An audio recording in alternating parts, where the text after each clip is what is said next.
I have only recently been collecting and putting together my decades of research into this. And truthfully, if it had not been for the lens, the vehicle, the model, the DMT endogenous model, I would not be able to present these teachings in this format, would not be able to present them in certainly any coherent format to someone who has no knowledge or background in the Judaic esoteric tradition. The material that I'm presenting is in that classification of material that it's there, no one can disprove it.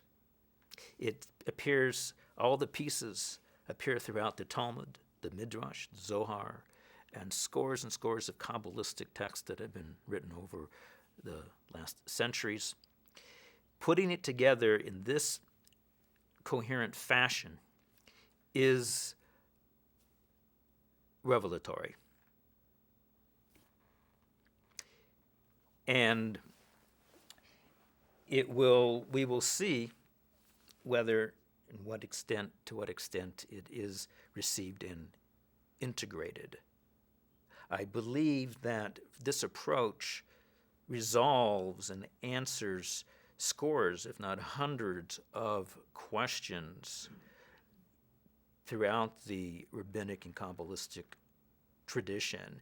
It takes a certain fairy tale legendary aspect out of many of the statements of the sages, particularly in regard to the city of Luz. Well, is it a historical place? Oh, that's impossible. That can't be. That sounds like Shangri-La. That was a movie. That was a fictionist city. What the sages are referring to, this is a true city, but it's an interdimensional city.